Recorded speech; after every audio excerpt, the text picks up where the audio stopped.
پڑھانا چاہتا ہوں ہر روز. نماز کا ترجمہ پہلے پڑھاؤں گا, اس کے بعد چھوٹی صورتوں کا ترجمہ پڑھاؤں گا. جب ہم 27ویں رمضان تک پہنچے نا تو کتنا کتنا پڑھا ہوا. ہر شخص جو ہے یار زیادہ نہیں نا, زیادہ کرنا, لیکن ایک مرتبہ ویسے اور ایک مرتبہ ترجمے کے ساتھ قرآن پاک ختم کر. انشاءاللہ تعالی رحمت برسے گی. کیا برسے گی؟ اور اگر اسی طرح بھائی رہے جی کھلے جی باہر جاؤ جی کوئی پرواہ نہیں یار کچھ نہیں دیکھ لیں گے, پھر بھائی میں یہ آپ ڈیری ہے آپ کے پاس تو لکھ لو یہ 6 اپریل نہیں, آگے چلے گا کام. آگے کدھر جانا ہے؟ آپ کا تو سیزن ہے بھائی, روزے آ رہے ہیں. یقین کرو یہ ہمارا سیزن تو سیزن ہی ہے.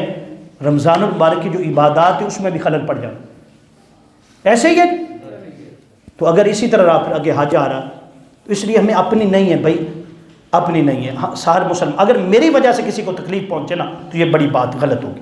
اگر میں کہتا ہوں میں نماز مسجد میں ہی پڑھوں گا جی, یہی میں کہتا ہوں ہاں جی, اور وہاں پھر کیا کیا, کوئی احتیاطی تدبیریں نہیں کی, ہاتھ بھی نہیں دھوئے اور ایسے ہی آ رہا ہوں, اور میں کسی کے ساتھ لگ گیا اور یہ وائرس ایسا ہے, یہ بیماری ایسی ہے جو لگ جاتی ہے. اور قرآن و حدیث سے ثابت ہے کہ ایسی بیماریاں موجود ہیں. حضور کی حدیث بخاری شریف سے ثابت ہے. جنہیں نہیں پتا وہ ایسے ہی شور ڈالتے رہتے ہیں. تو میں یہ بتا رہا ہوں اگر میری وجہ سے کسی کو تکلیف ہوئی تو میری نماز کیا کام آئے گی؟ بولے نا, ایسی ہی بات ہے نا. اس لیے میرے بھائی یہ جو 15 دن ہیں, باقی کتنے رہ گئے؟ 15 دن ہیں, یہ جتنے بھی باقی ہوں, آپ اگر اچھے بن جاتے ہیں نا, پہلے بھی اچھے ہیں, لیکن جو حکومت کہہ رہی ہے احتیاطی چیزیں اس کو اپنا لیتے. یقین کرو یہ 10 دن ابھی بھی کم ہو رہا ہے, ابھی بھی پاکستان میں کم ہے. پاکستان میں یار کیا 9 بندے کتنے ہیں, اور وہ بھی کون ہیں جن میں ایسے بھی تھے شوگر کے مریض تھے, جن میں ایسے بھی تھے جنہیں کینسر کے مریض تھے, گردے فیل تھے. اور جہاں دیکھو موتیں دیکھنی, استغفر اللہ, اللہ نہ کرے کسی کو موت. اٹلی میں دیکھو موتیں, اب دیکھنی تو امریکہ میں دیکھو, 1 گھنٹے میں گھنٹے کے حساب کے ساتھ لاشیں گر رہی ہیں. ایران میں دیکھو, ایران میں, اور پھر چائنا میں اس سے پہلے بھی شروع. ابھی پاکستان پر فضل ہے. کیا ہے؟ ہاں جی. یہ شور زیادہ ڈالا جا رہا ہے, اس لیے ڈالا جا رہا ہے بھی بچانا چاہتے ہیں. ان کی نیتوں پر بھی ہم شک نہیں کرتے بھی اتنا کیوں ڈرا رہے ہیں, شک نہیں ہے ہمیں, لیکن اچھا کر رہے ہیں. بھائی ڈرائیں گے تو پھر آقا علیہ السلام نے فرمایا کہ جو جزامی ہے نا, کون؟ کوڑی, اس سے اتنا دور بھاگو. کتنا دور؟ فرمایا جیسے شیر سے بھاگتے. کیوں؟ اس کی بیماری دوسرے کو لگ جاتی. ابھی ہم تو اس چکر میں پڑے, ہمیں تو یہ بھی نہیں سمجھ آئی کہ ہم کہتے دیکھیں جی یہ تو عقیدے کے خلاف ہے. قرآن نہیں, کوئی قرآن کے خلاف نہیں. ایک بھی بندہ اگر کہے نہیں آپ بات غلط کر رہے ہیں, آئے میرے پاس بات کرے.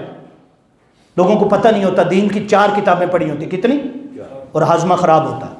ہاضمہ کیا ہوتا ہے؟ خراب ہوتا ہے. جب ہاضمہ خراب ہوتا ہے نا تو پھر بات اسی طرح کی چلتی ہے. دوستو اگرچہ میں نے وقت آپ کا تھوڑا سا زیادہ لیا, لیکن میں سمجھانا چاہتا ہوں آخری بار اس جمعۃ المبارک میں پھر ایک بار ہاتھ باندھ کے عرض کرتا ہوں. کیا؟ ہاں جی, امام بھی ہوں آپ کا, اور آپ کو یہ بھی پتہ ہے کہ الحمدللہ تعالی سید ہوں. کیا ہوں؟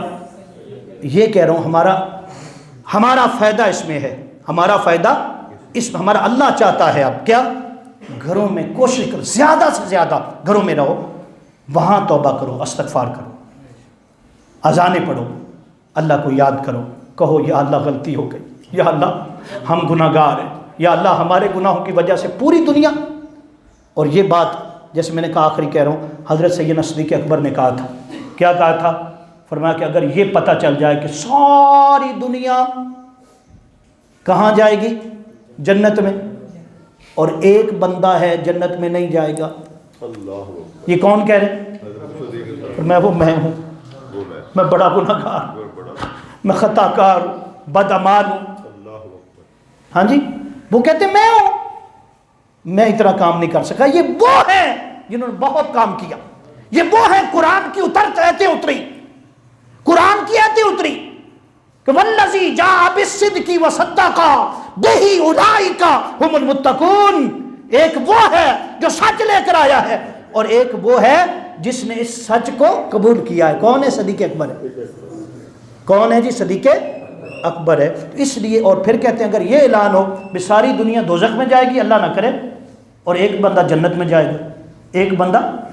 کیوں بھائی؟ کہتے وہ میں ہوں. وہ کون؟ کیوں؟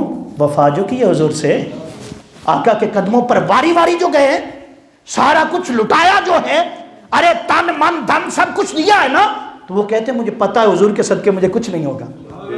تو یہ بات اس کو آزماؤ.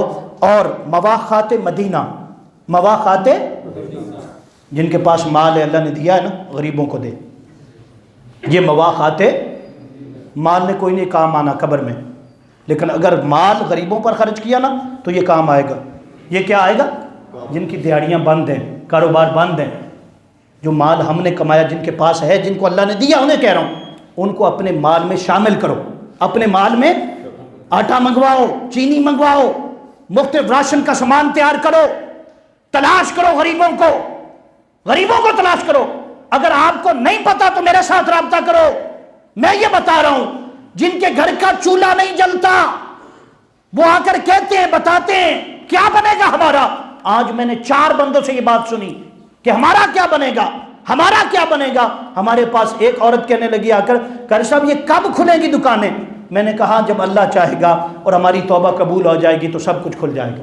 حرم کے دروازے بھی کھل جائیں گے اور جنت کے دروازے بھی کھل جائیں گے اور رحمت کے دروازے بھی کھل جائیں گے. اللہ پاک عمل کی توفیق عطا فرمائے اور حضور کی پکی اور سچی غلامی عطا فرمائے.